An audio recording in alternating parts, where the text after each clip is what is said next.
আচ্ছা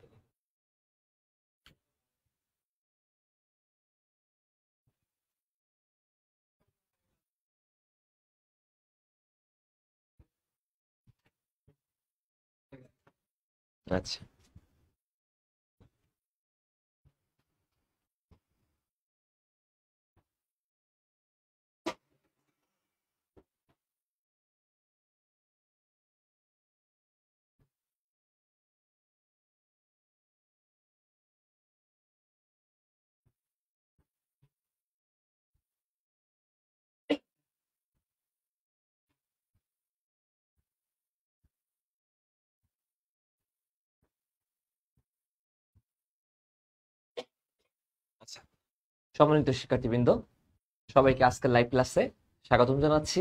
আজকে আমাদের বিশেষ লাইভ ক্লাসে বায়োলজি লেকচারের উপরে আমরা শুরু করতে যাব নতুন একটি ক্লাস। প্রথমেই তোমাদের কাছে ক্ষমা সুন্দর দৃষ্টিতে বলে নিচ্ছি, আমার গলার অবস্থা খুবই ভয়ানক, খুবই খারাপ। কারণ গত 2টা দিন ক্লাস নিছি ভিজে ভিজে বিভিন্ন জায়গাতে, যার কারণে আসলেই গলার অবস্থাটা অসম্ভব রকম খারাপ। হয়তো তোমাদের কথা বুঝতে আমি জানি না, অন্যদের সমস্যা হয় নাই, তোমাদের আই থিঙ্ক হবে না। তারপরেও তোমরা একটু জানিও যে কথা আমার ক্লিয়ারলি বুঝতে পারছো কিনা, যদিও কথা খুবই কর্কশ লাগতেছে। তোমাদের কাছে প্রথমেই বলবো যে তোমাদের আজকেও একটা অন্যতম গুরুত্বপূর্ণ ক্লাস হতে যাচ্ছে। তোমরা একটু কাইন্ডলি আমাকে জানাও প্রথমে যে আমার ক্লাস কথা ক্লিয়ারলি বুঝতে পারতেছো কিনা।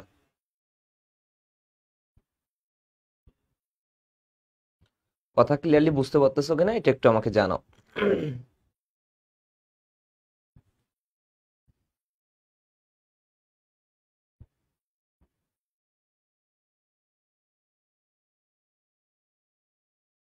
তারপরে আমরা ক্লাস শুরু করতে যাব, আজকের বিশেষ লাইভ ক্লাস। আমাদের আজকে আলোচনা করব রেসপিরেটরি সিস্টেম নিয়ে, অলরেডি আমরা বলছি।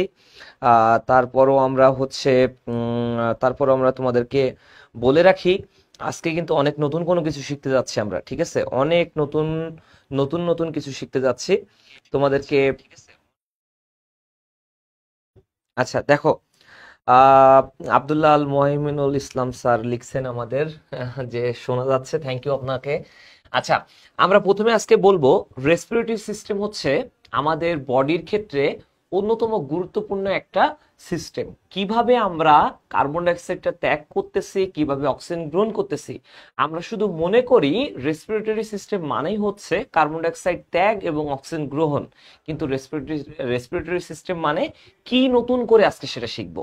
ওকে, প্রথমেই বলে রাখি, রেসপিরেটরি সিস্টেম নিয়ে যদি আমাদেরকে জানতে হয়, তাহলে আগে আমাদেরকে জানতে হবে এই রেসপিরেটরি সিস্টেমের উদ্দেশ্যটা কি। 99% স্টুডেন্ট আমরা জানি রেসপিরেটরি সিস্টেম মানে হচ্ছে শুধু কার্বন ডাইঅক্সাইড ত্যাগ এবং অক্সিজেন গ্রহণ, কিন্তু এটা ভুল ধারণা।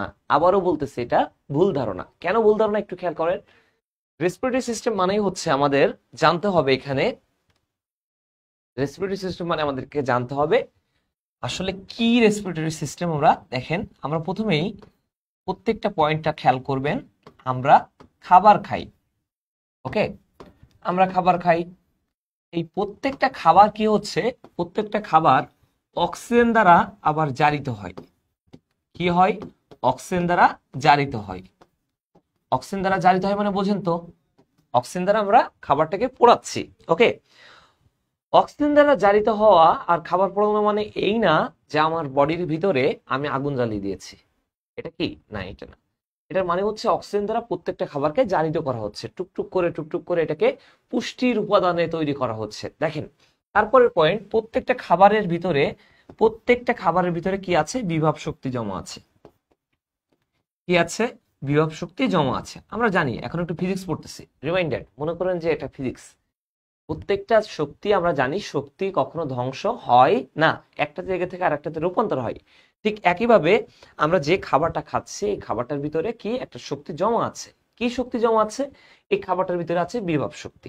এখন দেখেন, এই যে আপনি অক্সিজেন দ্বারা জারিত করলেন না খাবারটাকে, এখন এই বিভব শক্তি থেকে এখানে কি উৎপন্ন হবে?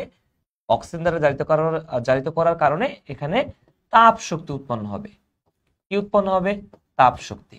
ওকে, আচ্ছা, এরপরে কি হচ্ছে দেখেন, যেখানেই তাপ উৎপন্ন হয় মনে রাখবেন সেটাই কোনো একটা কিছু, যেমন যান্ত্রিক শক্তি কি হচ্ছে? রানিং হয়। ফর এক্সাম্পল দ্যাট আমি বলতে পারি, আপনি যখন বাইক চালাচ্ছেন, রিমাইন্ডার, আপনি তার ওয়েলটাকে, আপনি বাইকের ইঞ্জিনের ওয়েলটাকে কি করতেছেন, জ্বালাচ্ছেন।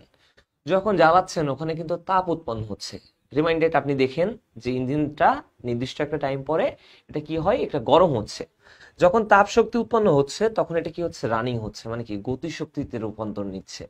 যতক্ষণ না পর্যন্ত তাপ শক্তি উৎপন্ন হবে ততক্ষণ পর্যন্ত গতিশক্তি রূপান্তরিত হবে না, এবং বাইকটা কখনো রানিং হবে না। ঠিক বডির ক্ষেত্রেও সেম টু সেম সিস্টেম। আপনার এই খাবারটা বিভব শক্তি ছিল, সেখান থেকে তাপ শক্তি উৎপন্ন হচ্ছে। তাপ শক্তি থেকে চূড়ান্তভাবে যখন গতিশক্তিতে রূপান্তর নিবে তখন আপনার বডির প্রত্যেকটা সিস্টেম, বডির প্রত্যেকটা পার্ট কি হবে, তখন আস্তে আস্তে চলা শুরু করবে। বুঝতে পারছি আমি? আচ্ছা, এই যে গতিশক্তিতে রূপান্তর নিল, তার মানে কি আপনার চরম পর্যায়ে চলে গেছে, একদম চূড়ান্ত পর্যায়ে চলে গেছে একটা শক্তির উৎস। ঠিক আছে, এখন আপনি চলতে পারতেছেন। আচ্ছা, আমরা যে খাবারটা খাচ্ছিলাম, এই যে চলাটাই কি মূল মূল লক্ষ্য না? দেহের প্রতিটা কোষে আমার, যখনই আমি চলতে পারবো, মনে রাখবেন আমার তখনই রানিং হব আমি, যখন আমার বডির প্রত্যেকটা অংশে পুষ্টি পৌঁছাই যাবে। আমি বোঝাতে পারছি? তার মানে কি এখন আমার দেহের প্রতিটি কোষে পুষ্টি পৌঁছাই গেছে, যার কারণে কি হয়েছে, রানিং হয়েছে। বোঝাইতে পারছি আপনাদেরকে? দেখেন, দেহের প্রতিটা কোষে কি পৌঁছাই গেছে, পুষ্টি পৌঁছাই গেছে। এটা রিমাইন্ড রেখেন একটু, ওকে? আচ্ছা, দেখেন একটু,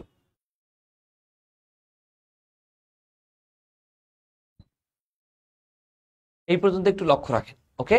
এবার দেখেন, আপনাদের কাছে আবার ফিরে আসি আমরা। আপনারা যারা লাইভ ক্লাসে অ্যাটেন্ড করছেন তাদের সবাইকে বলতেছি, আপনাদের যারা ফ্রেন্ড সার্কেল আছেন জানিয়ে দিয়েন যে ক্লাসটা শুরু হয়েছে। গুরুত্বপূর্ণ ক্লাস কিন্তু আমাদের এটা একটু, হ্যাঁ, সবাইকে জয়েন্ট হওয়ার জন্য জানিয়ে দেন, কারণ এখান থেকে অবশ্যই একটা মিনিমাম 2টা থেকে 3টা কোশ্চেন আসার সম্ভাবনা সব থেকে বেশি, এবং অন্যতম গুরুত্বপূর্ণ চ্যাপ্টার কিন্তু শোষণ। আমি সবকিছু আঁকিয়ে আঁকিয়ে আজকে দেখাবো, এবং এখানে অনেক কেমিক্যাল রিয়াকশন আছে, সেই কেমিক্যাল রিয়াকশন গুলো দেখাবো। এই জন্য আপনাদের কাছে প্রথম কথা হচ্ছে, আপনারা রেডি থাকেন ক্লাসটা করার জন্য, সবাইকে জানান, এবং অবশ্যই প্রথম থেকে শেষ পর্যন্ত নতুন করে আজকের এই অধ্যায়টা শিখেন। রেসপিরেটরি সিস্টেম আসলে কি হচ্ছে এতদিন আপনারা শেখেননি, আমি গ্যারান্টি দিচ্ছি আপনারা এইভাবে শেখেননি কখনো। ঠিক আছে, অর্পিতা জানিয়েছে আসসালামু আলাইকুম স্যার। ওয়ালাইকুম আসসালাম। ক্লাসে জয়েন্ট হয়ে যাও, খাতা কলম নিয়ে রেডি হয়ে যাও, ওকে? এবার দেখেন, আমি রেসপিরেটরি সিস্টেম নিয়ে অলরেডি ব্যাখ্যা করছি। এখন রেসপিরেটরি সিস্টেম কাকে বলে তাইলে? যে জৈব রাসায়নিক প্রক্রিয়ায় আমরা যে খাবারটা খাচ্ছি, খাবারটা অক্সিজেন দ্বারা জারিত হয়, এবং খাবারের মধ্যস্থত বিভব শক্তি প্রথমে তাপ শক্তিতে এবং চূড়ান্ত পর্যায়ে গতি শক্তিতে রূপান্তরের মাধ্যমে দেহের প্রতিটা কোষে পুষ্টি পৌঁছায় দিচ্ছে, সেই প্রক্রিয়াটার নামই হচ্ছে শ্বসন। আপনারা কি বুঝতে পারছেন? আমি আবারও বলি, যে জৈব রাসায়নিক প্রক্রিয়ায় আমরা যে খাবারটা খাই, খাবারটা অক্সিজেন দ্বারা জারিত হয়, এবং খাবারের মধ্যস্থিত বিভব শক্তি প্রথমে তাপ শক্তিতে, পরে চূড়ান্ত রূপে গতিশক্তিতে রূপান্তর নিচ্ছে, এবং দেহের প্রতিটা কোষে আমার পুষ্টি পৌঁছিয়ে দিচ্ছে। এই যে প্রক্রিয়া, এই প্রক্রিয়াটার নামই হচ্ছে শোষণ। আমরা তো জানতাম কার্বন ডাইঅক্সাইড ত্যাগ, অক্সিজেন গ্রহণই মানে শুধু শোষণ। আমি আপনাদেরকে এই বোঝাইতে পারছি শোষণ বলতে কি বুঝেন? আপনারা কি বুঝতে পারছেন কিনা একটু কমেন্টের মাধ্যমে জানান তো। আপনারা সবাই বুঝতে পারছেন কিনা কমেন্টের মাধ্যমে একটু জানান আমাকে। আচ্ছা, এরপরে আমাদের যদি শোষণ এটা বুঝে থাকেন, আমরা এখন শিখব শোষণকে কিভাবে, শোষণের জন্য কে কিভাবে কাজ করতেছে। আপনারা আগে বুঝছেন কিনা শোষণ কি একটু জানান আমাকে।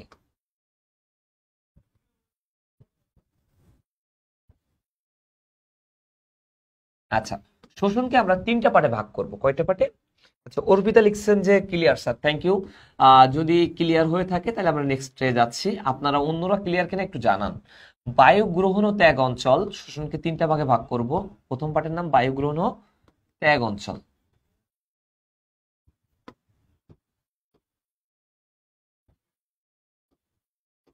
ওকে? 2 নম্বর পার্ট হচ্ছে বায়ু পরিবহন অঞ্চল,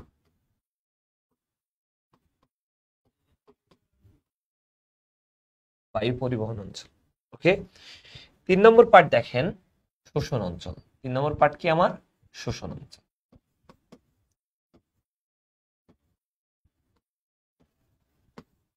ওকে, বুঝাইতে পারছি আমি?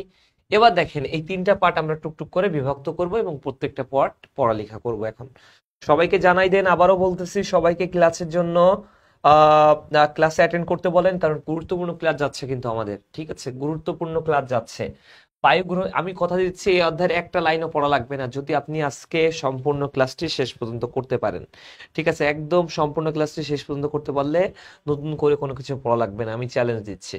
ওকে, এই জন্য বলতেছি প্রথম থেকে শেষ পর্যন্ত থাকেন এবং ক্লাসটা মনোযোগ দিয়ে দেখেন। বায়ু গ্রহণ ত্যাগ অঞ্চলে কি কি আছে দেখেন। প্রথমে বায়ু গ্রহণ ত্যাগ অঞ্চলের প্রথম পার্টটার নাম হচ্ছে, এখানে আছে আমাদের সম্মুখ নাসারন্ধ্র। কি আছে ভাইয়া? সম্মুখ নাসারন্ধ্র আছে। এই সম্মুখ নাসারন্ধ্র নিয়ে কি পড়বো আমরা দেখেন। সম্মুখ নাসারন্ধ্র নিয়ে পড়তে হবে। এই সম্মুখ নাসারন্ধ্র বলতে বোঝাচ্ছে আমাদের নাককে। কাকে? আমাদের এই নাককে। কয়টা নাক আছে? একটা না দুইটা? অবশ্যই একটা নাক আছে। রিমাইন্ডার, নাক আমাদের একটা, বাট ছিদ্র কয়টা? দুইটা। এই যে একটা নাক দুইটা ভাগে ভাগ করা হয়েছে যেই পার্টের মাধ্যমে, যেই পর্দার মাধ্যমে, তার নাম হচ্ছে নেসাল সেপ্টাম। তার নাম কি? Nasal septum. বুঝতে পারছি আমি? তাহলে একটা নাক দুইটা পার্টে ভাগ করা হয়েছে যার মাধ্যমে, তার নাম হচ্ছে নেসাল সেপ্টাম। ওকে, আচ্ছা, এবার দেখেন এর পরের নাম হচ্ছে ভেস্টিবিউল। কি বললাম? ভেস্টিবিউল। এই ভেস্টিবিউল নিয়ে কিভাবে পড়বো আপনারা একটু খেয়াল করেন। ভেস্টিবিউল নিয়ে পড়তে হবে আমাদেরকে। ভেস্টিবিউল হচ্ছে সেটা, এই যে আমরা নাকের ছিদ্র নিয়ে পড়লাম একটু আগে, নাকের পর্দা নিয়ে পড়লাম, এবার নাকের ভিতরের অংশ নিয়ে পড়বো। ভেস্টিবিউলটা হচ্ছে এই নাকের ভিতরের অংশ। আমরা যে বায়ুটা গ্রহণ করতেছি এই বায়ুর ভিতরে অনেক বেশি পরিমাণে রোগ জীবাণু বা ধুলাবালি আছে। এটাকে রক্ষা করার জন্য আমাদের ভেস্টিবিউল আছে। ভেস্টিবিউলের ভিতরে যে লোম সদৃশ পদার্থ, ওটা চুল সদৃশ পদার্থ আছে, সেটার নামই কি? সেটার নামই হচ্ছে আমাদের এই যে আমার ভেস্টিবিউল। এখানে কি আছে? লোম সদৃশ পদার্থ আছে রোগ জীবাণু থেকে রক্ষা করার জন্য। লোম সদৃশ পদার্থ।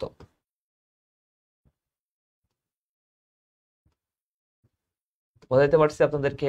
আচ্ছা, এবার আসেন, এরপরে আছে নাসা গহ্বর। এরপরে কি আছে ভাইয়া? নাসা গহ্বর আছে। নাসা গহ্বর, যেটাকে আমরা বলি নেসাল ক্যাভিটি। কি বলি? নেসাল ক্যাভিটি বলে থাকি। এই ইংরেজি শব্দগুলোকেও আমাদেরকে জানতে হবে। প্রথম ক্লাসে বলছি আপনাদেরকে নেসাল ক্যাভিটি। এই নেসাল ক্যাভিটিতে একটা গুরুত্বপূর্ণ জিনিস থাকবে, তার নাম হচ্ছে অলফ্যাক্টরি স্নায়ু। কি থাকবে? অলফ্যাক্টরি স্নায়ু থাকবে। এই অলফ্যাক্টরি স্নায়ুর মাধ্যমে, অলফ্যাক্টরি স্নায়ু থাকলেই কেবলমাত্র কি হবে? অলফ্যাক্টরি স্নায়ু থাকলেই কেবলমাত্র আমরা ঘ্রাণ উদ্দীপনা পাবো। কারণ কোনো কিছু আপনি যে সুগন্ধ পাচ্ছেন, দুর্গন্ধ পাচ্ছেন, কোনটার কারণে? এই নাকের ভিতরে একটা বিশেষ স্নায়ু আছে, স্নায়ুটার নাম হচ্ছে অলফ্যাক্টরি স্নায়ু। এই অলফ্যাক্টরি স্নায়ু না থাকলে আপনি কখনোই কোনো কিছু ঘ্রাণ, দুর্গন্ধ, সুগন্ধ পাইতেন না। এটা কোথায় থাকবে? ন্যাসাল ক্যাভিটিতে বা নাসাগহ্বরে থাকবে। আচ্ছা, এরপরের পয়েন্ট দেখেন, আমাদেরকে এখানে থাকবে, এরপরের পয়েন্ট হচ্ছে পশ্চাৎ নাসারন্ধ্র থাকবে। কি থাকবে? পশ্চাৎ নাসারন্ধ্র।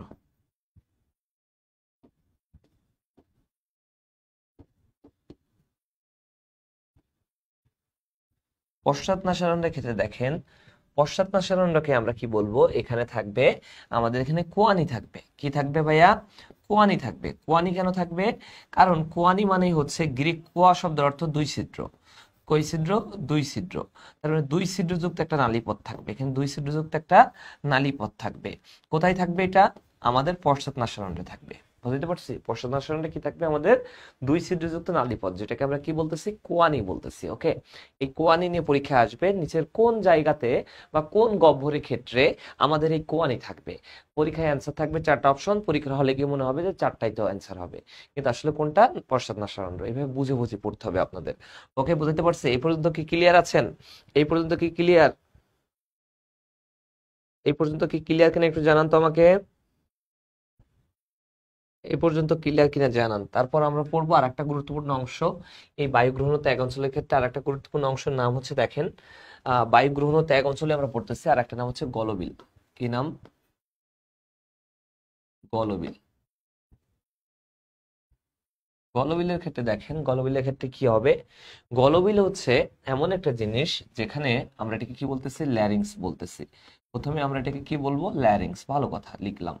এরপরের পয়েন্ট হচ্ছে, আমাদের গলবিলের ক্ষেত্রে যে পয়েন্টটা পড়তে হবে মনে রাখবেন, গলবিল হচ্ছে তরুণ অস্থি নির্মিত। কি নির্মিত? তরুণাস্থি। প্রথম পয়েন্ট তরুণাস্থি। 2 নম্বর পয়েন্ট, গলবিলে থাকবে আমাদের, গলবিলে থাকবে থাইরয়েড গ্রন্থি। গলবিলে কি থাকবে? থাইরয়েড গ্রন্থি থাকবে। বোঝা দিতে পারছি? গলবিলে কি থাকবে? থাইরয়েড গ্রন্থি থাকবে।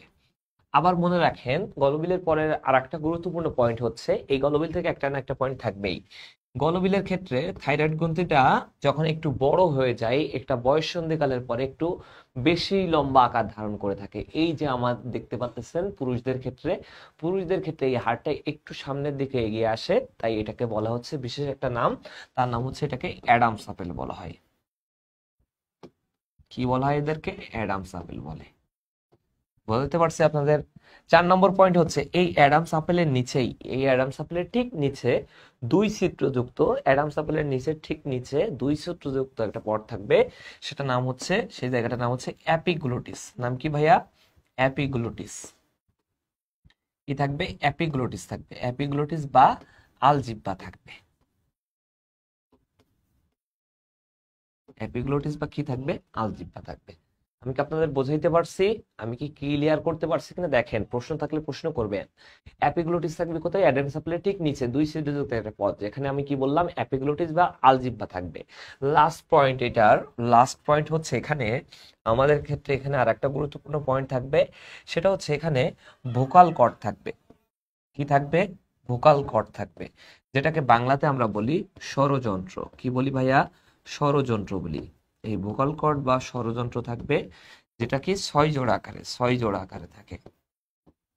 খুবই ইম্পর্টেন্ট, পরীক্ষা আসতে পারে। তাহলে এই কয়েকটা পয়েন্টের ভিতরে দেখবেন একটা না একটা পরীক্ষা এসে বসে আছে। এই পয়েন্টের ভিতরে একটা না একটা পরীক্ষা এসে বসে আছে। এই জন্য কতটা ইম্পর্টেন্টলি পড়তে হবে আপনাদের একটু বলে রাখি, যে তরুণাস্থি নির্মিত, থাইরয়েড গ্রন্থি, Adam's apple, epiglottis, vocal cord. এখান থেকে দেখবেন যে গলবিলের সবগুলো পয়েন্ট দেখাই দিলাম, এখান থেকে পরীক্ষা একটা না একটা কোশ্চেন এসে বসে আছে। এবার বলেন আপনারা এই পর্যন্ত ক্লিয়ার কিনা? এই পর্যন্ত ক্লিয়ার কিনা একটু জানান আমাদেরকে। এই যে আপনারা ক্লাস করতে করতে কোথায় যে হারিয়ে যান, এটা আমার বোধগম্য হয় না। আমি জানি না কেন কোথায় হারিয়ে যান।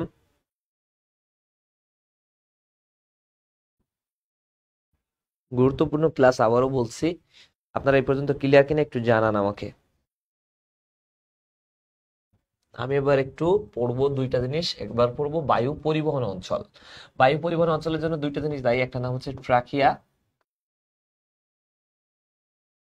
একটা নাম হচ্ছে ট্রাকিয়া, আর একটা নাম হচ্ছে ব্রোঙ্কাস। এই দুটো জিনিস আমরা পড়বো এখন। সাথে সাথে আমরা শ্বসনের জন্য লাংসও পড়ে ফেলবো। কিভাবে একটু দেখেন। প্রথম কথা, আমরা একটু চিত্র আঁকাবো।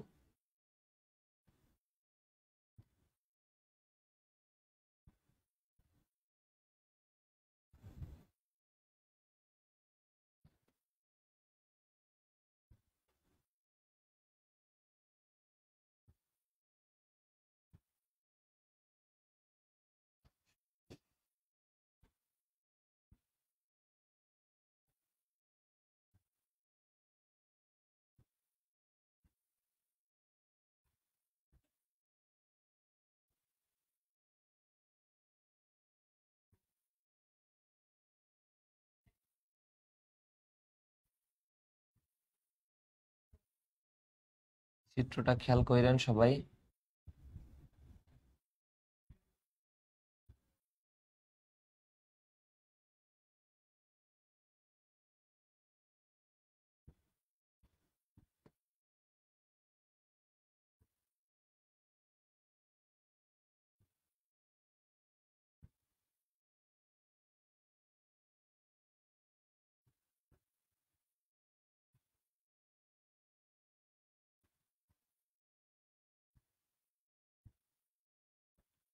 আচ্ছা, এবার দেখেন এই জায়গা থেকে আমরা কি কি আঁকা দিতে পারি, দেখেন একটু খেয়াল করেন।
দেখেন আমরা কি আঁকালাম বলতে পারবেন আপনারা এটা?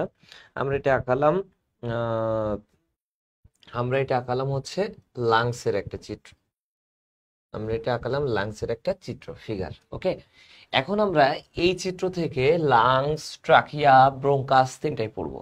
কি কি পড়বো? লাংস, ব্রোঙ্কাস, ট্রাকিয়া, তিনটা জিনিসই পড়বো আমরা এখান থেকে। ওকে, কিভাবে পড়বে একটু খেয়াল করেন। আপনাদের একটু লক্ষ্য করতে বলি। এখানে এখানে হচ্ছে প্রথম পড়তে হবে এই যে জায়গাগুলো, এগুলোর নাম হচ্ছে কি দেখেন, এগুলোর নাম হচ্ছে ট্রাকিয়া। এটার নাম কি? ট্রাকিয়া।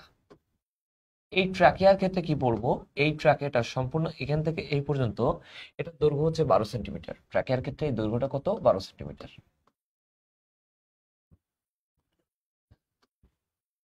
ব্যাস হচ্ছে 2 সেন্টিমিটার। ব্যাস হচ্ছে কি 2 সেন্টিমিটার। ওকে, একটা ট্রাকের দৈর্ঘ্য হচ্ছে 12 সেন্টিমিটার, ব্যাস হচ্ছে 2 সেন্টিমিটার। রিমাইন্ডেড। ওকে, এই পর্যন্ত ভালো করে বুঝছেন। এরপরে কথা হচ্ছে একটা ট্রাকের ক্ষেত্রে আর কি দেখবো আমরা? একটা ট্রাকিয়া, এই যে সম্পূর্ণ জায়গাটা, এই ট্রাকিয়ার ক্ষেত্রে সম্পূর্ণ জায়গাটা তরুণাস্থি নির্মিত। কি নির্মিত? তরুণাস্থি নির্মিত। সম্পূর্ণ জায়গাটা তরুণাস্থি নির্মিত। বুঝতে পারছি আপনাদেরকে? সম্পূর্ণ জায়গাটাই হচ্ছে তরুণাস্থি নির্মিত। ভালো কথা। এরপরের পয়েন্ট হচ্ছে এই ট্রাকিয়ার ক্ষেত্রে তরুণাস্থি নির্মিত হলো। এই সম্পূর্ণ ট্রাকিয়াটা একটা সি আকৃতির। কি আকৃতির?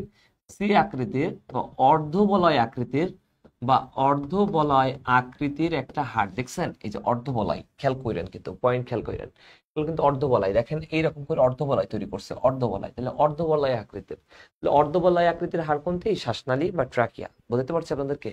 শ্বাসনালী বা ট্রাকিয়া। আচ্ছা, একটু ওয়েট করেন। আচ্ছা, শ্বাসনালী বা ট্রাকিয়া। এরপর পয়েন্ট হচ্ছে, দেখেন খেয়াল করেন, আপনাদেরকে বোঝাই একটু। এই যে ট্রাকিয়ার ক্ষেত্রে, এই যে ট্রাকিয়াটা আমরা আঁকাইছি, এই ট্রাকিয়াটা সম্পূর্ণটা হচ্ছে 16 থেকে, এই যে এইগুলা 16 থেকে 20টি, কতটি? 16 থেকে 20টি এই তরুণাস্থি নির্মিত হাত থাকবে। বুঝতে পারছি? 16 থেকে 20টি তরুণাস্থি নির্মিত হাড় থাকবে। ওকে, আবার পয়েন্ট দেখেন, আবার যদি খেয়াল করি, এই যে পার্টটা দেখছেন, এগুলো কিন্তু আবার লাংসের পার্ট। বুঝতে পারছি আপনাদেরকে? সম্পূর্ণ পার্টটা আবার কিসের পার্ট? লাংসের পার্ট। আমরা এটা পরে দেখবো, বাট আগে দেখবো হচ্ছে আমাদের কোনটা? ব্রোঙ্কাস। এখান থেকে ব্রোঙ্কাস কিভাবে তৈরি হয়েছে একটু খেয়াল করেন। এই যে এগুলো দেখছেন, এগুলো কি? ব্রোঙ্কাসের পার্ট। এগুলো কিসের পার্ট? ব্রোঙ্কাসের পার্ট। এইটার নাম দিলাম আমরা কি? ব্রোঙ্কাস। বুঝতে পারছি? এগুলোর নাম দিয়েছে কি? ব্রোঙ্কাস।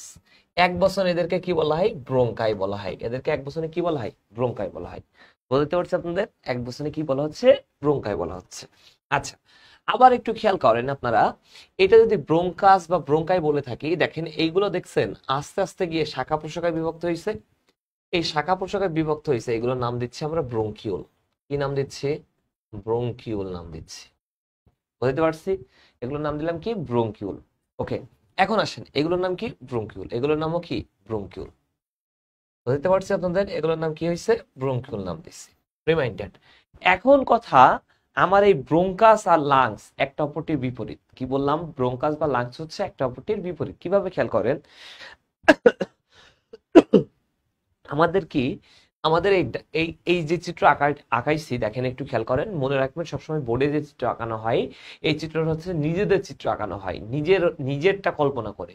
তাহলে এটা কি? আমার এইদিকে হচ্ছে ডান, এদিকে হচ্ছে বাম। তাহলে এটা কি? ডান, ডান লাংস, এটা ডান লাংস, এটা হচ্ছে বাম লাংস। এটা কি? বাম লাংস। পয়েন্ট হচ্ছে এই, পয়েন্টটা হচ্ছে কি ভাইয়া, ডান লাংস সবসময় আমরা জানি কি? ডান লাংস বড়, ডান লাংস বড় এবং বাম লাংস হচ্ছে কি? ছোট।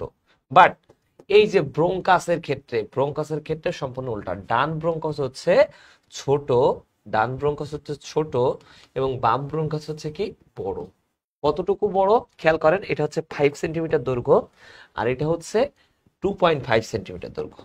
একটা অপরটির দ্বিগুণ, একটা অপরটির কি? দ্বিগুণ। বুঝতে পারছে কতটা ইম্পর্টেন্ট? এই দুইটা জিনিস খুবই ইম্পর্টেন্ট। এই যে একটা অপরটির কি? বিপরীত। একটা অপরটির কি? দ্বিগুণ। একটা অপরটির কি? দ্বিগুণ। বুঝতে পারছি আপনাদেরকে? এই পর্যন্ত কি বুঝছেন? এই পর্যন্ত বুঝছেন কিনা বলেন তো আগে? এই পর্যন্ত বুঝছেন কিনা আগে জানান আমাদেরকে। আচ্ছা, এরপরে আসেন, ডান এবং বাম লাংসের কথাই যাব, কিন্তু তার আগে ব্রোঙ্কাসের পর্বটা শেষ করি। প্রত্যেকটা ব্রোঙ্কাস এক একটা ভেগাস স্নায়ুর সাথে যুক্ত থাকে। কি স্নায়ুর সাথে যুক্ত থাকে? ভেগাস স্নায়ুর সাথে যুক্ত থাকে। প্রত্যেকটা ব্রঙ্কাস কি ভেগাস স্নায়ুর সাথে যুক্ত থাকে। রিমাইন্ডেড? আচ্ছা, এরপরে আসেন আমরা লাংসের, আমাদের কিন্তু ট্রাকিয়া এবং ব্রঙ্কাস কিন্তু পড়া হয়ে গেছে। আমাদের এখন কি পড়তে হবে? আমাদেরকে এখন লাংস নিয়ে পড়তে হবে। প্রথমেই বলছি আমরা ডান লাংস হচ্ছে বড় এবং বাম লাংস ছোট। কেন? ডান লাংস হচ্ছে 3 খণ্ডে বিভক্ত, ডান লাংস 3 খণ্ডে বিভক্ত এবং বাম লাংস হচ্ছে 2 খণ্ডে বিভক্ত। বুঝাইতে পারছি? ডান লাংস 3 খণ্ডে এবং বাম লাংস 2 খণ্ডে বিভক্ত। আরো যদি একটু পড়তে হয়, এটা আবার হচ্ছে 10টি লোব তৈরি করে, এটা হচ্ছে 8টি লোব তৈরি করে। এটা 10টি লোব তৈরি করে, এটা কয়টি লোব তৈরি করে? 8টি লোব তৈরি করে। বুঝতে পারছি আপনাদেরকে? আচ্ছা, এবার দেখেন এইগুলো আস্তে আস্তে আবার কি লোবিওলে বিভক্ত হয় অসংখ্য, এইগুলো কি লোবিওলে বিভক্ত হয়। এখন কিভাবে একটু খেয়াল করেন, এই যে দেখছেন এইগুলো কি, এইগুলো হচ্ছে সবগুলা হচ্ছে এক একটা অ্যালভিওলাস। এখানে কি থাকবে? লোব, লোবিউল, এগুলো সবগুলো এখানেই থাকবে। বুঝতে পারছি আপনাদেরকে? এটা কি বুঝতে পারছি আপনাদেরকে? দেখেন এরপরের পয়েন্ট হচ্ছে মনে রাখবেন, এই যে ফুসফুসের ক্ষেত্রে বাইরের যে আবরণটা, এই আবরণটার নাম হচ্ছে পুলরা নামক আবরণে আবৃত। কিসের আবরণে? পুলরা নামক আবরণে আবৃত অবস্থায় থাকে। ফুসফুসের এই আবরণটা পুলরা নামক আবরণে আবৃত অবস্থায় থাকে। এবং এই যে বাইরের একটা পার্ট এবং ভিতরের একটা পার্ট আছে, বাইরের পার্টটার নাম হচ্ছে প্যারাইটাল, বাইরের এই পার্টটার নাম কি? প্যারাইটাল। আর ভিতরের এই পার্টটার নাম কি? ভিসেরাল। বাইরের এই পার্টটার নাম কি? প্যারাইটাল, ভিতরের এই পার্টটার নাম কি? ভিসেরাল। রিমাইন্ডেড? তাহলে বাইরের পার্টটার নাম কি? প্যারাইটাল, ভিতরের নাম কি? ভিসেরাল। এবং এই প্যারাইটাল এবং ভিসেরালের মাঝখানে একটা বিশেষ ধরনের ফ্লুইড থাকবে, ফ্লুইডটার নাম হচ্ছে পিলিউরাস নামক রস থাকবে। কি থাকবে? পিলিউরাস নামক রস। পিলিউরাস নামক রস দ্বারা আবৃত অবস্থায় থাকবে। আমাদের ফুসফুস নিয়ে পড়া শেষ। একটু আমাকে জানান তো, বুঝছেন কিনা? আবৃত অবস্থায় থাকবে।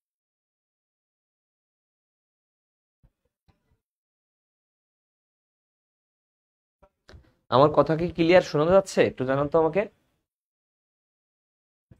কথাটা ক্লিয়ারলি শোনা যায় কিনা একটু জানান। আমাদের কিন্তু এই ফুসফুস নিয়ে টোটালি পড়া শেষ। একটা জিনিস বাকি আছে অ্যালভিওলাস নিয়ে। অ্যালভিওলাস নিয়ে একটু পয়েন্ট যদি পড়তে হয় মনে রাখবেন, অ্যালভিওলাস হচ্ছে ফুসফুসের কার্যকারী একক।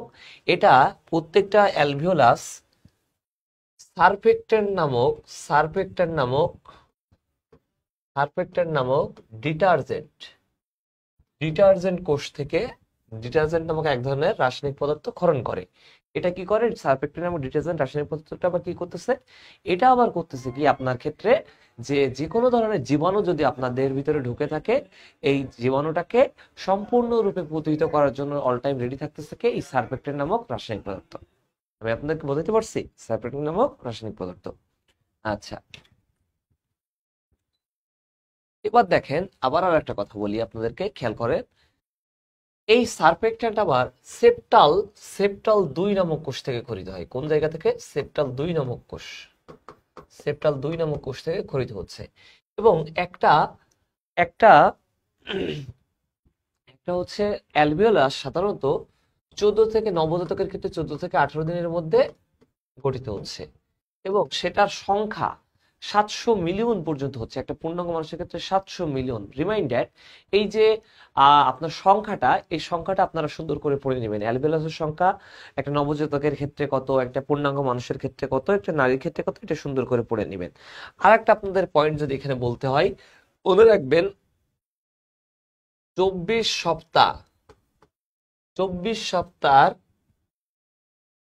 আগ পর্যন্ত 24 সপ্তাহ আগ পর্যন্ত একটা ফুসফুস, একটা মানব ভ্রূণে যখন জরায়ু গাত্রে একটা ভ্রূণ থাকে, 24 সপ্তাহ আগে একটা মানব ভ্রূণে কখনো একটা লাংস পূর্ণাঙ্গ আকার ধারণ করে না। যখন 24 সপ্তাহ পর হয়ে যায় তখন সেটা হচ্ছে পূর্ণাঙ্গ ধারণা পায়। এই জন্য রিমাইন্ডার, 24 সপ্তাহ আগে গর্ভপাতের অনুমতি দেওয়া হয় সরকারিভাবে। গর্ভপাতের অনুমতি দেওয়া হয় কোথায়? কোনো একটা ভ্রূণের বয়স যখন 24 সপ্তাহ আগ পর্যন্ত আছে, 24 সপ্তাহ আগ পর্যন্ত। বাট 24 সপ্তাহ পরে গেলে এটার আর গর্ভপাতের অনুমতি দেওয়া হবে না। গর্ভপাতের অনুমতি দেওয়া হবে না। গর্ভপাতের অনুমতি দেওয়া হবে না। গর্ভপাতের অনুমতি দেওয়া হবে না। আমি কি আপনাদেরকে বোঝাইতে পারছি? আপনারা কি বুঝছেন কিনা একটু জানান তো আমাকে, সুন্দর করে একটু জানান আমাকে যে গর্ভপাতের অনুমতি দেয় না, এটা কি বুঝছেন কিনা। আচ্ছা, এর পরের স্লাইডে যাই আমরা। পরের স্লাইডে গিয়ে আমরা দেখবো যে এখানে আর কি কি জানতে পারি। দেখেন, এরপরে আরো একটা গুরুত্বপূর্ণ পয়েন্ট আমরা এখন পড়বো। আমাদের লাংস নিয়ে পড়া শেষ। আমরা এখন পড়বো অন্যতম গুরুত্বপূর্ণ জিনিস, সেটা হচ্ছে অক্সিজেন পরিবহন আর কার্বন ডাইঅক্সাইড পরিবহন। কোনটা পড়বো? অক্সিজেন এবং কার্বন ডাইঅক্সাইড পরিবহন।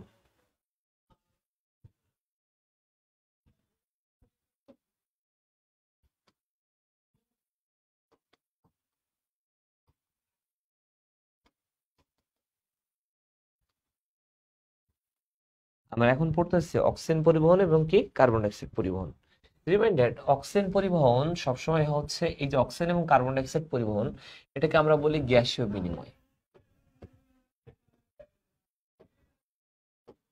এটাকে আমরা কি বলি? গ্যাসীয় বিনিময়। ওকে, এই গ্যাসীয় বিনিময়ে কি হচ্ছে? অক্সিজেন এবং কার্বন ডাইঅক্সাইডের বিনিময় হচ্ছে। অক্সিজেন পরিবহনের ক্ষেত্রে কি হয় সব সময়, খেয়াল করেন একটু।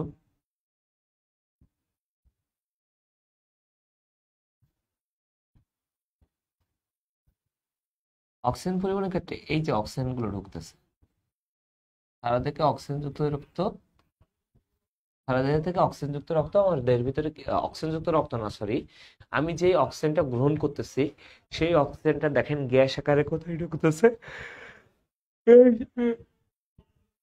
গ্যাস আকারে ঢুকতেছে কোথায়? লাংসে বা অ্যালভিওলাসে। কোথায়? লাংসে বা অ্যালভিওলাসে।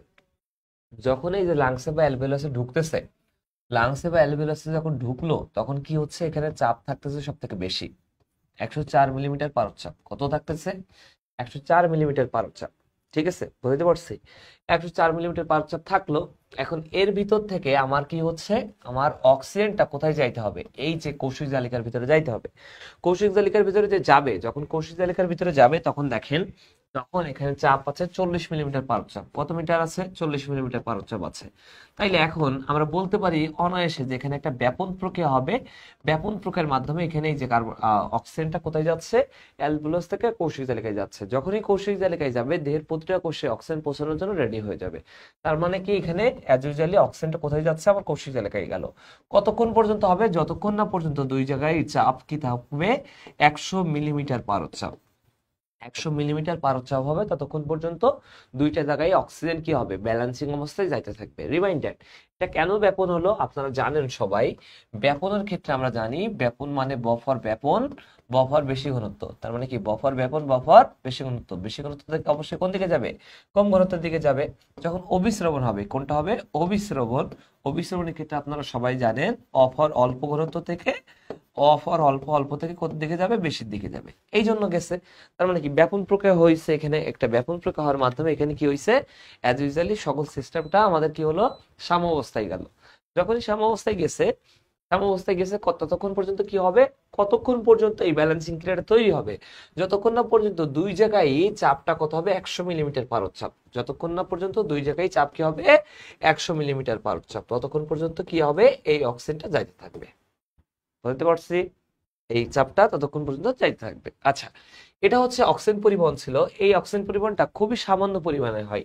100 মিলি রক্ত নিলে আপনি 100 মিলি কার্বন ডাইঅক্সাইড পরিবহনের মধ্যে, অক্সিজেন পরিবহনের মধ্যে মাত্র 0.2 থেকে 0.3 ml বা 3 মিলিমিটার অক্সিজেন পরিবহন হবে এইভাবে।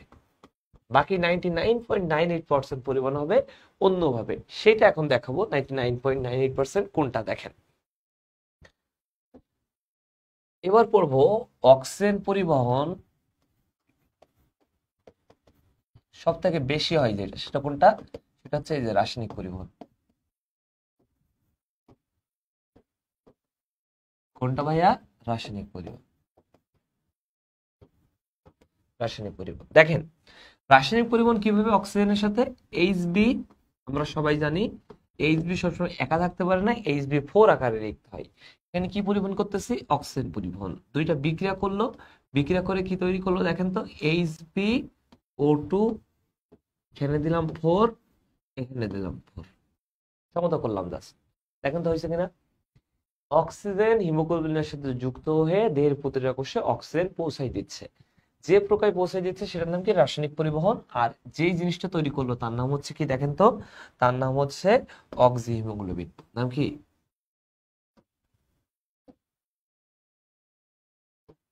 Oxy haemoglobin. নাম কি? Oxy haemoglobin. বুঝতে পারছি আপনার?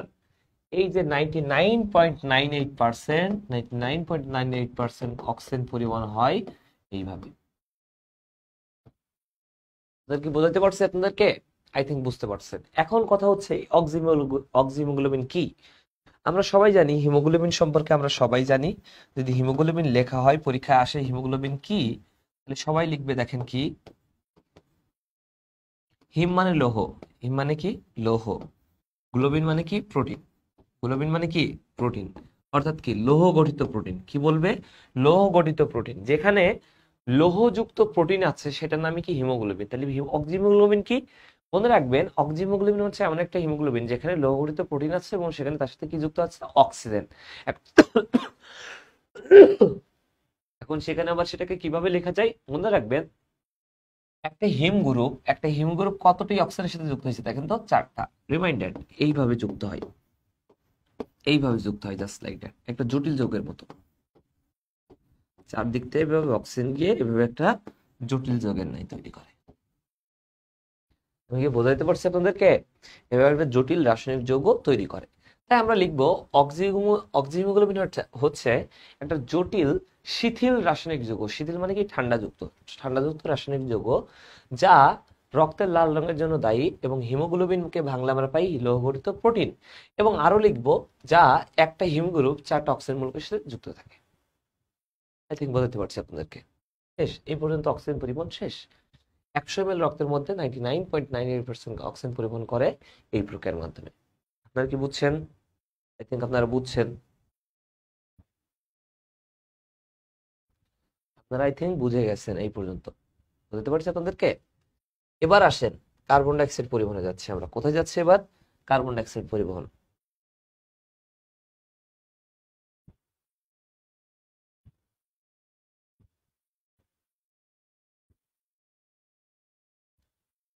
দেখেন, এবার যাচ্ছে অন্যতম গুরুত্বপূর্ণ একটা জায়গায়, সেটা হচ্ছে কি কার্বন ডাইঅক্সাইড পরিবহনের ক্ষেত্রে।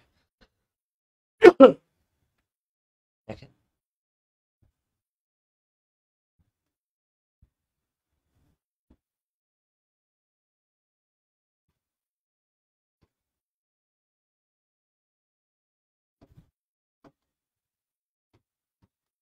এই কার্বন ডাইঅক্সাইড পরিবহনটা পড়তে পারলে আমাদের এই অধ্যায়টা শেষ হয়ে যাবে। কার্বন ডাইঅক্সাইড পরিবহনে যদি ভালো করে পড়া যায় তাহলে এই অধ্যায় আমাদের শেষ হবে। বুঝতে পারছি আপনাদেরকে? এই জন্য কার্বন ডাইঅক্সাইড পরিবহনটা একটু ভালো করে দেখেন। কার্বন ডাইঅক্সাইড পরিবহনের ক্ষেত্রে সবার আগে শিখতে হবে কার্বন ডাইঅক্সাইড পরিবহন মানে কিভাবে কার্বন ডাইঅক্সাইডটা আমাদের দেহের ভিতরে উৎপন্ন হচ্ছে। আমরা সবাই জানি যে দেহের ভিতরে প্রত্যেকটা কোষে যাওয়ার পরে, অক্সিজেনটা যাওয়ার পরে সেখান থেকে কি তৈরি হচ্ছে? কার্বন ডাইঅক্সাইড তৈরি হচ্ছে। এখন দেখেন কিভাবে হচ্ছে কার্বন ডাইঅক্সাইডটা। একটু আর একটা পয়েন্ট খেয়াল করেন।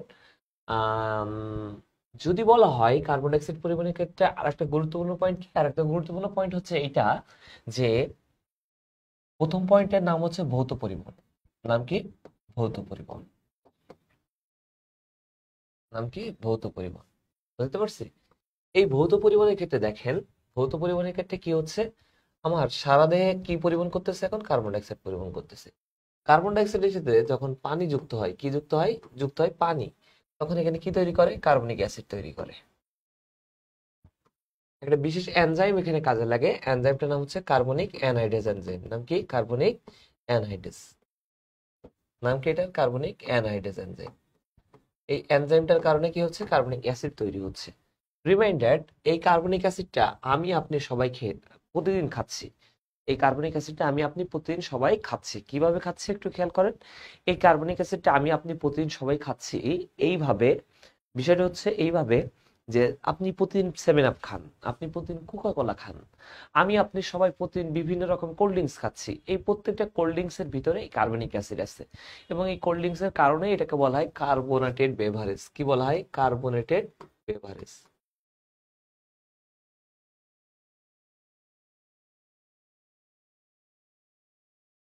এটাকে কি বলা হয়? Carbonated beverage. বুঝতে পারছি আপনাদেরকে? এটাকে কি বলা হয়? Carbonated beverage. কার্বোনেটেড বেভারেজ আকারে এটা কি হচ্ছে? দেহের প্রতিটা কোষে পৌঁছে যাচ্ছে। আঁকা এই যে কার্বন ডাইঅক্সাইডটা পরিবহন করলাম, এখানে বিশেষ একটা এনজাইমের নাম দিচ্ছি কার্বনিক অ্যানাইডেজ। এই এনজাইমটা ব্যতীত কখনো আপনি কোনোভাবেই এই এনজাইমটা ব্যতীত কোনোভাবেই আপনি নতুন কোনোভাবে আপনার কার্বন ডাইঅক্সাইড পরিবহন হবে না। এটা যদি মাথায় থাকে, আপনার বুঝতে পারছি, এটা যদি পরীক্ষায় মাথায় থাকে, পরীক্ষার হলে কিন্তু এটা আসবে। আচ্ছা, এবার আসেন, এবার পড়তে হবে আমাদেরকে আর একটা গুরুত্বপূর্ণ জিনিস, সেটা হচ্ছে কার্বামিনোগ্লোবিন রূপে। কি রূপে? কার্বন ডাইঅক্সাইড ক্লোরাইডের আর একটা পয়েন্ট হচ্ছে কার্বামিনো যৌগ। কার্বামিনো যৌগ,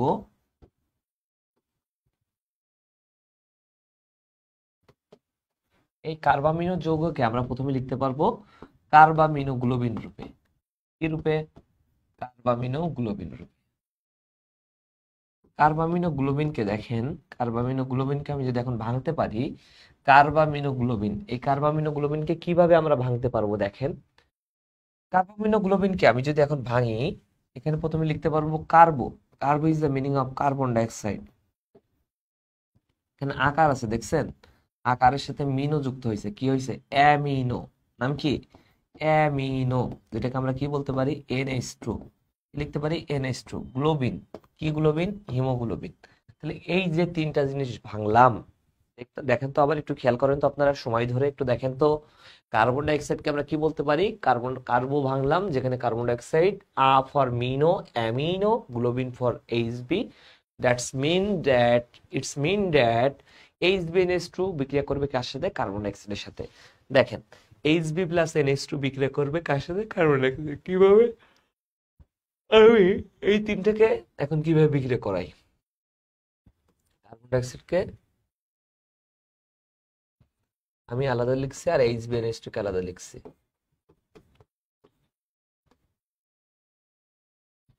দেখছেন, দুটো বিক্রিয়া করলো, বিক্রিয়া করে কি হলো দেখেন। আরো যদি একটু শর্টে বলতে হয় আপনাদেরকে, প্রথমে লিখতে হবে এইভাবে, কার্বন ডাইঅক্সাইড HbNH2। এটা এমন ছিল, আমি জাস্ট এটাকে এইভাবে লিখছি। এখন আপনাদের অনেকের মাথায় প্রশ্ন হবে যে ভাইয়া এটাকে কেন এইভাবে লিখলেন, এইভাবে তো লেখা যাওয়ার কথা না। দেখেন, প্রত্যেকটা কার্বনকে অক্সিজেনের সাথে যুক্ত হয় এইভাবে অথবা এইভাবে, কিন্তু এই দুইটা ভাবে আমি কিন্তু কোনোভাবেই বন্ড আকারে লিখি নাই। আমি বন্ড আকারে লিখি নাই, যার কারণে এই যে দেখেন, এখানে বন্ড আকারে লিখছি, এখানে কি বন্ড আকারে লিখি নাই। যেহেতু বন্ড আকারে লিখি নাই আমি, সুতরাং আমি ইজিলি কিন্তু এটা বলতে পারবো যে এটা পারফেক্ট আছে। যদি বন্ড আকারে লিখতাম আমার কি হতো? ভুল হতো। আমি আপনাদেরকে বুঝতে পারছি কিনা যে বন্ড আকারে যদি লিখতাম আমার এখানে ভুল হতো, বন্ড আকারে লিখে নাই, তাই পারফেক্ট আছে। এখন এই দুটো যখন বিক্রিয়া করলো, বিক্রিয়া করে কি তৈরি করে দেখেন তো, একটু খেয়াল করেন তো। এখানে আমি এই এইচবি কে এইচবি আকারে লিখে দিছি, এন কে এন আকারে রেখে দিছি, এইচ কে এইচ আকারে রেখে দিছি। এই যে জিন্দেগিতে দেখছেন সি ডাবল এমনে আছে? কখনো দেখছেন জিন্দেগিতে? কখনো দেখেন নাই। কিসের একটা অভাব? একটা হাইড্রোজেনের অভাব।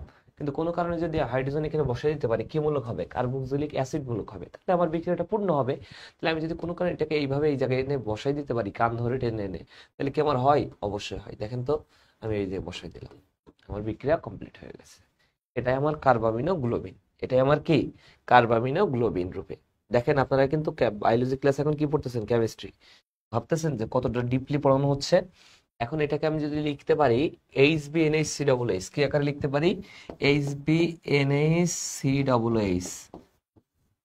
তাহলে এটাই হয়ে গেল আমার কার্বামিনো গ্লোবিন।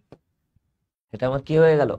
কার্বামিনো গ্লোবিন হয়ে গেল। তার মানে কার্বামিনো গ্লোবিন রূপে এইভাবে আমার দেহের প্রতিটা কোষে কি পৌঁছে যাচ্ছে? কার্বন ডাইঅক্সাইড পৌঁছে যাচ্ছে। এখন দেখেন, এই কার্বামিনো গ্লোবিনের জায়গায় কখনো কখনো কার্বামিনো প্রোটিন, কোনটা? কার্বামিনো প্রোটিনও এটা পরিবহন করে বেড়াচ্ছে। কোনটা? কার্বামিনো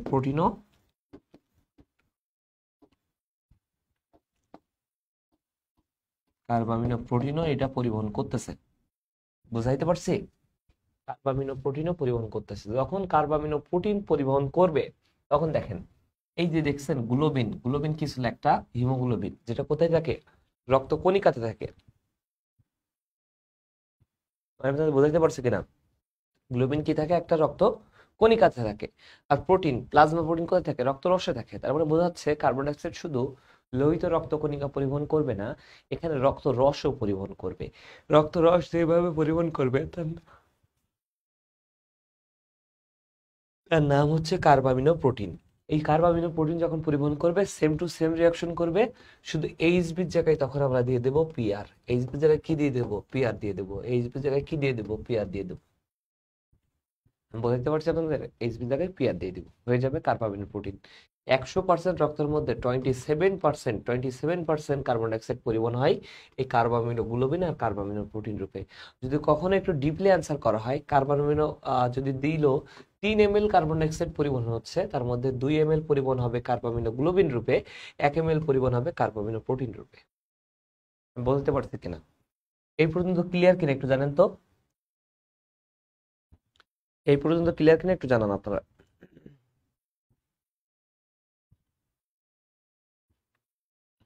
এই পর্যন্ত ক্লিয়ার কিনা আগে আমাদেরকে জানান।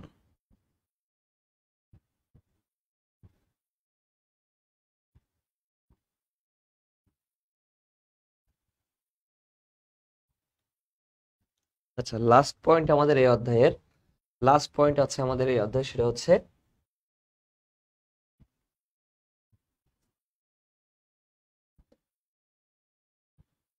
দেখেন লাস্ট পয়েন্ট আমাদের এই অধ্যায়ে যেটা, সেটা হচ্ছে কি, খেয়াল করি আমরা একটু। লাস্ট পয়েন্ট আছে আমাদের কোনটা, যে লাস্ট পয়েন্ট আছে কার্বন ডাইঅক্সাইড পরিবহনের, কার্বন ডাইঅক্সাইড পরিবহনে সোডিয়াম বাইকার্বনেট এবং potassium bicarbonate. Sodium carbon dioxide পরিবহনে কোনটা? সোডিয়াম বাইকার্বনেট এবং পটাশিয়াম বাইকার্বনেট। বুঝতে পারছি? সোডিয়াম বাইকার্বনেট এবং পটাশিয়াম বাইকার্বনেট। অনেকের মনে প্রশ্ন যে সোডিয়াম বাইকার্বনেট এবং পটাশিয়াম বাইকার্বনেটের পার্থক্য কি? দেখেন, সোডিয়াম কার্বনেট এবং পটাশিয়াম বাইকার্বনেটের প্রধান পার্থক্য, সোডিয়ামে সোডিয়াম কয়টা আছে? দুইটা। এখানে কয়টা আছে? একটা আছে। এটা হচ্ছে মেন পার্থক্য। বুঝতে পারছি? আবার যদি একটু ডিপলি আমাদের দেখতে হয়, তাহলে আমাদের প্রথমে লাগবে একটা আরবিসি, আমাদেরকে এদিকে লাগবে আমাদের একটা প্লাজমা। লিখছি, একদিকে আরবিসি লিখছি আর একদিকে কি লিখছি? প্লাজমা লিখছি। রিমাইন্ডার, আরবিসিতে, আরবিসি হচ্ছে লোহিত রক্তকণিকার উপাদান। আরবিসি কিসের উপাদান? লোহিত রক্তকণিকার উপাদান। এই লোহিত রক্তকণিকার উপাদানে সবসময় হিমোগ্লোবিনের সাথে আরেকটা গুরুত্বপূর্ণ জিনিস থাকে, তার নাম হচ্ছে পটাশিয়াম আয়ন। তার নামে কি কি থাকে? Potassium ion. আর এদিকে থাকবে সোডিয়াম আয়ন আর একটা কি ion? Chloride ion. Sodium ion আর একটা কি আয়ন? ক্লোরাইড আয়ন থাকবে। রিমাইন্ডার, এটা একটা গুরুত্বপূর্ণ বিক্রিয়া হতে যাচ্ছে। কিভাবে একটু খেয়াল করেন। আপনারা যখন দুই জায়গায় কি পরিবহন করতেছি, আমরা এখন কার্বন ডাইঅক্সাইড পরিবহন করতেছি। কি পরিবহন? Carbon dioxide. কি পরিবহন করতেছি? Carbon dioxide. দুই জায়গায় পানি আছে কিনা? দুই জায়গায় পানি আছে কিনা? হ্যাঁ, অবশ্যই আছে। অবশ্যই আছে। দুই জায়গায় বিক্রিয়া করে কি তৈরি করবে বলুন তো? কার্বনিক অ্যাসিড তৈরি করবে। এখানেও কি তৈরি করবে? কার্বনিক অ্যাসিড তৈরি করবে। বাট কার্বনিক অ্যাসিড তৈরি করলেই হবে না, এখানে খেলা শুরু হয়ে গেছে। খেলাটা কি? এই জায়গাতে আরবিসির ক্ষেত্রে সবসময় কার্বনিক অ্যানহাইড্রেজ বলে একটা এনজাইম থাকবে, যেটা যদি ভৌত গঠনে আমরা দেখলাম কি থাকবে? কার্বনিক অ্যানহাইড্রেজ বলে একটা এনজাইম থাকবে। এখানে কোনো কার্বনিক অ্যানহাইড্রেজ বা কোনো জাতীয় এনজাইম থাকবে না। কোনো এনজাইম থাকবে না। কোনো এনজাইম থাকবে না। আবারও বলতেছি, কি থাকবে না? কোনো এনজাইম থাকবে না। রিমাইন্ডার, পানি এবং কার্বন ডাইঅক্সাইড বিক্রিয়া করে কার্বনিক অ্যাসিড তৈরি করতেছে, পানি আর কার্বন ডাইঅক্সাইড বিক্রিয়া করে কার্বনিক অ্যাসিড তৈরি করতেছে। বাট এক জায়গায় কার্বনিক অ্যাসিড আছে আর এক জায়গায় কার্বনিক অ্যানহাইড্রেজ এনজাইম আছে আর এক জায়গায় কার্বনিক অ্যানহাইড্রেজ এনজাইম নাই। যেহেতু কার্বনিক অ্যানহাইড্রেজ এনজাইম নাই, সেহেতু এই আরবিসিতে কি ঋণাত্মক আয়নের ঘনত্ব বেশি থাকে। মানে এক কথায়, আমার কার্বনিক অ্যানহাইড্রেজ এনজাইম এক জায়গায় আছে আর এক জায়গায় নাই, যার উপর ডিপেন্ড করে আমরা কি বলতেছি যে একটা রক্তকণিকার ঘনত্ব বেশি আর একটা প্লাজমার ঘনত্ব কম। প্লাজমার ঘনত্ব কম বলে প্লাজমাটা ভাসমান অবস্থায় থাকে, এবং লোহিত রক্তকণিকার ক্ষেত্রে যেহেতু সে একটা ঘনত্ব জাতীয় পদার্থ, সে পানির নিচে থাকতেছে বা পানির নিচের পয়েন্টে তলনীয় আকারে জমা হচ্ছে। এটার উপর ডিপেন্ড করে দেখেন কিছুক্ষণ পরে কি হচ্ছে, কার্বনিক অ্যাসিডটা এখানে ভেঙে যাচ্ছে। কি হচ্ছে? আমার এখানে কার্বনিক অ্যাসিডটা ভেঙে যাচ্ছে। কার্বনিক অ্যাসিড ভেঙে গিয়ে কি তৈরি করলো দেখেন তো? এইচ প্লাস আর বাইকার্বনেট আয়ন। এইচ প্লাস আর কি? Bicarbonate ion. বাট এখানে দেখেন এটাও ভাঙবে, বাট এটা খুব অল্প পরিমাণে। এটাও ভাঙবে কিন্তু খুবই অল্প পরিমাণে। এখানে বাইকার্বনেট তৈরি করছে, বাট খুবই অল্প পরিমাণে। বুঝতে পারছি খুবই কি অল্প পরিমাণে, আমি কি বলতে পারছি আপনাদেরকে, খুবই অল্প পরিমাণে তৈরি করছে। এখন পয়েন্ট হচ্ছে এই যে দেখছেন এখানে পটাশিয়াম আয়ন ছিল, কেন পটাশিয়াম আয়ন ছিল? কারণ বলেছি আরবিসি বা লোহিত রক্তকণিকার ক্ষেত্রে আমরা জানি লোহিত রক্তকণিকার ক্ষেত্রে হিমোগ্লোবিনের পরপরই আর একটা রং, আর একটা জিনিস লাল রক্তের জন্য দায়ী, সেটা হচ্ছে কি পটাশিয়াম আয়ন। এবং প্লাজমাটার ক্ষেত্রে সবসময় বলেছি এটা একটা স্যালাইনিটি প্রোডাক্ট, তাই এখানে সোডিয়াম আয়ন আর একটা কি আয়ন থাকবে, ক্লোরাইড আয়ন থাকবে। আমি আপনাদেরকে বোঝাতে পারছি কিনা? স্যালাইনিটি প্রোডাক্ট হিসেবে অবশ্যই লবণ থাকে এবং এখানে সোডিয়াম আয়ন আর একটা কি আয়ন থাকবে, ক্লোরাইড আয়ন থাকবে। এখন পয়েন্ট হচ্ছে, এখন পয়েন্টটা খেয়াল করেন, এই যে এখানে আমার পজিটিভ আয়ন বসে আছে, পজিটিভ আয়ন বসে আছে, এখানে কি আছে, নেগেটিভ আয়ন বসে আছে। তাই নেগেটিভ আয়ন প্রথমে আসলো, নেগেটিভ আয়ন আসার সাথে সাথে কি বলতেছে, আমার পজিটিভ আয়ন কোথায়? পজিটিভ এবং নেগেটিভ আয়ন সবসময় বিক্রিয়া করে, আমরা সবাই জানি। বিক্রিয়া করে কি তৈরি করলো? পটাশিয়াম বাইকার্বনেট তৈরি করলো। কি তৈরি করলো? Potassium bicarbonate. বুঝতে পারছি? বাট এদের ক্ষেত্রে কোনো বিক্রিয়া হয় না, এদের ক্ষেত্রে কোনো বিক্রিয়া হয় না, কারণ এখানে কি নেগেটিভ আয়ন আছে খুবই অল্প পরিমাণে, এখানে নেগেটিভ আয়ন আছে বাট খুবই অল্প পরিমাণে। তখন বলে, তখন প্লাজমা আরবিসি কে বলতেছে, প্লাজমা আরবিসি কে বলতেছে যে ভাই আমি তো ওয়েট করতেছি কখন আমার নেগেটিভ আয়ন কিছু হবে, কারণ আপনি তো আপনার বিক্রিয়া শেষ করে বসে আছেন, আপনি এখন যে করে হোক আমাকে কিছু পরিমাণ নেগেটিভ আয়ন দান করেন, না হলে আমি বাঁচতে পারবো না। তখন সে কি করতেছে, এই যে নেগেটিভ আয়ন কিছুটা কি বলতেছে, আরবিসি বলতেছে আমার কাছে প্রচুর পরিমাণ নেগেটিভ আয়ন আছে, আমি আপনাকে কিছু পরিমাণ দান করলাম। এই যে যখনই দান করে এখানে পজিটিভ আয়ন ওয়েট করতেছে, পজিটিভ আয়ন এসে বিক্রিয়া করে পটাশিয়াম, সোডিয়াম এবং সোডিয়াম এবং বাইকার্বনেট আয়ন বিক্রিয়া করে কি তৈরি করলো? সোডিয়াম বাইকার্বনেট তৈরি করলো। আমরা মনে করি হয়তো এখানেই বিক্রিয়া শেষ, আমরা 90% স্টুডেন্ট মনে করি কি এখানেই বিক্রিয়া শেষ, কিন্তু বিক্রিয়ার খেলা শুরু হলো কোথায়? বিক্রিয়ার খেলাটাই শুরু হলো এখানে এসে। কেন? কারণ কিছুক্ষণ পরে বিক্রিয়া দুইটা থেমে যায়, কিছুক্ষণ পরে কি বিক্রিয়া দুইটা থেমে যায়। বিক্রিয়া দুইটা থেমে গেলে আমি আপনি বাঁচবো? ভাবেন তো একটু, কখনো কখনো আমি আপনি বাঁচতে পারবো না? পারবো না। কেন পারবো না? কারণ কার্বন ডাইঅক্সাইড একটা বিষ সমতুল্য। 2 মিনিট পরে যদি carbon dioxide supply, carbon dioxide বিনিময়ে আমার দেহ থেকে বাদ হয়ে যায়, তখন আমি আপনি সবাই এই বিষের কারণেই মারা যাব। এই জন্য বলতেছে কি দেখেন, আরবিসি বলতেছে ভাই আমার কাছে যা নেগেটিভ আয়ন ছিল আপনাকে দান করে দিছি, এখন আমার কাছে ঘাটতি হয়ে গেছে। কিসের ঘাটতি? নেগেটিভ আয়নের ঘাটতি। নেগেটিভ আয়নের যেহেতু ঘাটতি হয়ে গেছে, তখন এই যে আমার প্লাজমা তখন বলতেছে ভাই আপনি আমাকে দান করছিলেন, আমি আপনাকে বাঁচাবো, আমি কিছু পরিমাণ নেগেটিভ আয়ন আপনাকে দান করে দিব। তখন কি নেগেটিভ আয়নের সমতা রক্ষার জন্য নেগেটিভ আয়ন দান করে। এখানে উপস্থিত আছে কে? এটা উপস্থিত আছে পটাশিয়াম আয়ন। পটাশিয়াম আয়ন আর নেগেটিভ আয়ন বিক্রিয়া করে তৈরি করতেছে কি? Potassium chloride. কি তৈরি করতেছে? Potassium chloride. এই যে নেগেটিভ আয়নটা যে আসলো, এই যে নেগেটিভ আয়নটা যে আসলো, নেগেটিভ আয়নটা আসাটাকে সর্বপ্রথম লক্ষ্য করেন জার্মান একজন বিজ্ঞানী। কে লক্ষ্য করেন? জার্মান একজন বিজ্ঞানী। জার্মান এই বিজ্ঞানীর নাম, জার্মান এই বিজ্ঞানী একজন ছিলেন ফিজিওলজিস্ট। কি ছিলেন? ফিজিওলজিস্ট। তার নাম অনুসারে, ফিজিওলজিস্ট, তার নাম অনুসারে এটাকে বলা হচ্ছে হ্যামবার্গার শিফট। কি বলা হচ্ছে? Hamburger shift. তার নাম অনুসারে এটাকে কি বলা হয়? হ্যামবার্গার শিফট বলা হয়। কখনো কখনো এটাকে ক্লোরাইড শিফট নামেও ডাকা হয়, কখনো কখনো এটাকে ক্লোরাইড শিফট নামেও ডাকা হয়। বলতে পারছি আপনাদেরকে? এটা যদি বুঝে থাকেন এরপরে কি পড়বেন দেখেন, এই অধ্যায়ে, এই অধ্যায়ের সব পড়া শেষ, আমাদের সব পড়া শেষ।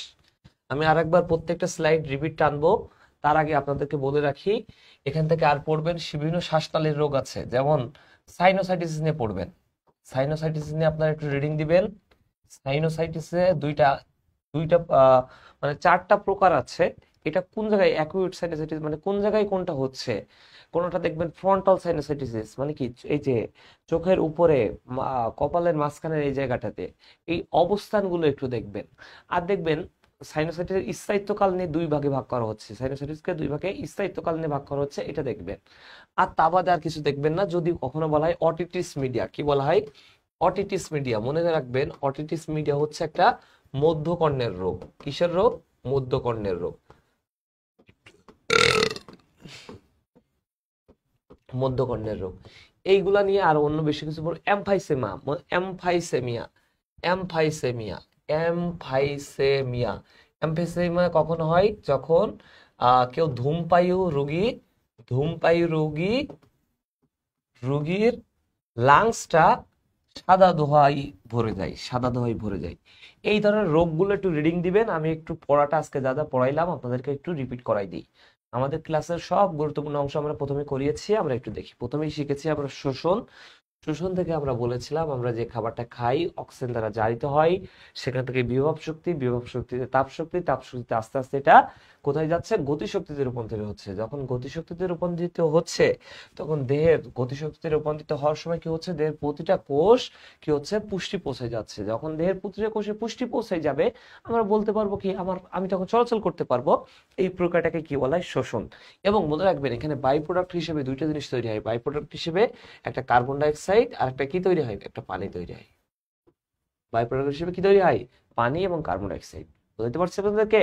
দেখেন এরপরের পয়েন্ট হচ্ছে আমরা শোষণকে তিনটা ভাগে ভাগ করতেছিলাম। কয়টা ভাগে? তিনটা ভাগে। একটা বায়ু গ্রহণ ও ত্যাগ অঞ্চল, বায়ু পরিবহন এবং শোষণ অঞ্চল। বায়ু গ্রহণ ও ত্যাগ অঞ্চলের ক্ষেত্রে সম্মুখ নাসারন্ধ্র ছিল। কি ছিল? সম্মুখ নাসারন্ধ্র, যেটাকে আমরা বলতেছিলাম নেসাল সেপ্টাম। মানে একটা নাককে দুই ভাগে ভাগ করা হচ্ছে, যেটার মধ্যে তার নাম হচ্ছে নেসাল সেপ্টাম। ভেস্টিবুলকে বলতেছিলাম লোম সদৃশ পদার্থ।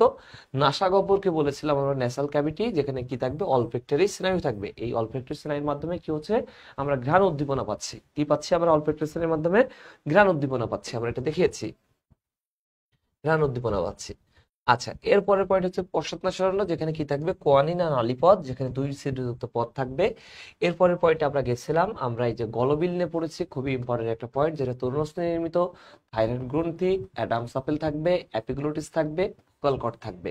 এখান থেকে যে কোনো একটা পয়েন্ট নিয়ে আমাদেরকে পরীক্ষায় এসে বসে আছে। রিমাইন্ডার, এখান থেকে যে কোনো একটা পয়েন্ট নিয়ে আমাদের এসে পরীক্ষায় এসে বসে আছে। এরপরে আমরা চিত্র আঁকিয়েছি, চিত্র আঁকিয়ে দেখিয়েছি যে একই সাথে পড়েছি ট্রাকিয়া, একই সাথে পড়ছি ব্রোঙ্কাস, একই সাথে পড়ছি লাংস।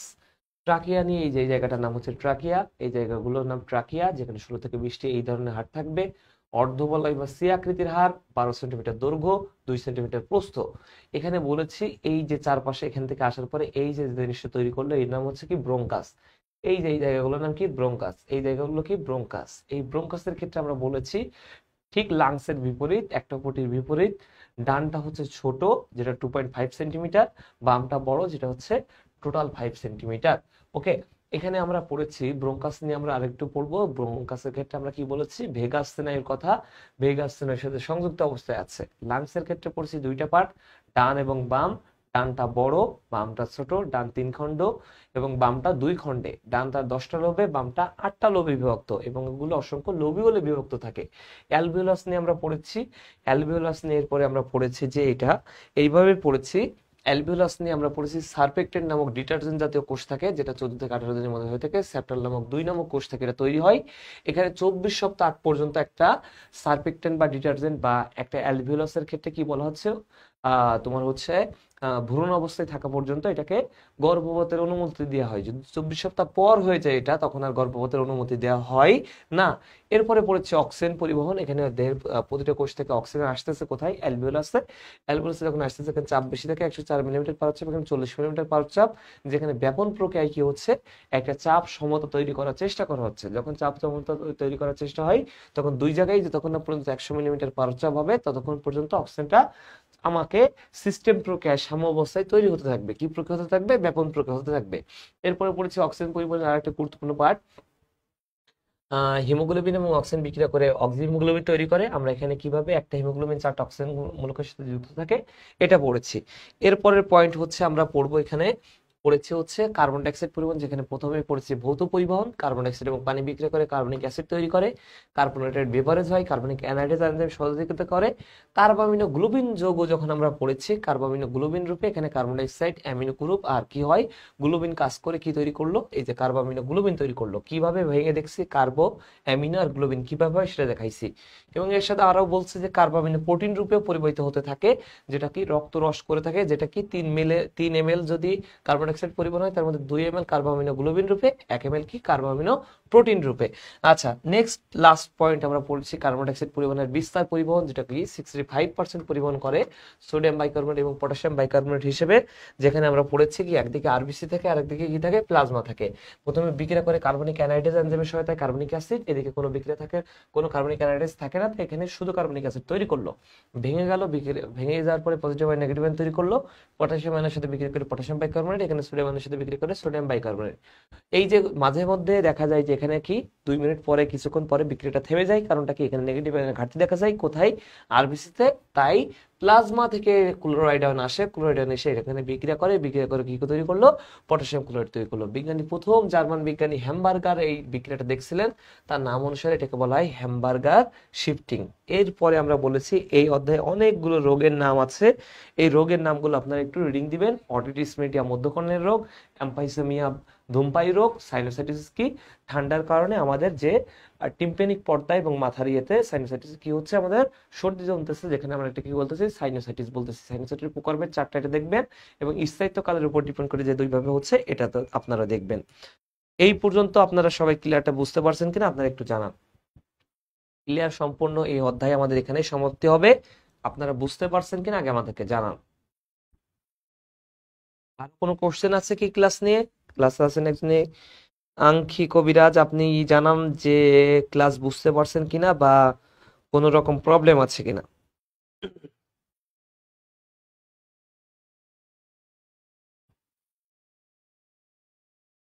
ক্লাস নিয়ে কি কোনো বুঝতে কোনো প্রবলেম আছে?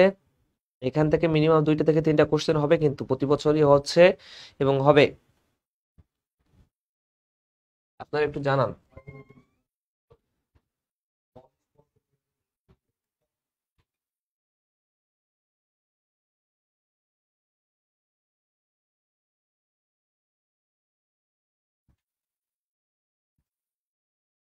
আমরা তাহলে ক্লাসটা শেষ করলাম এখানে। সবাই ভালো থাকেন, সুস্থ থাকেন। আসসালামু আলাইকুম।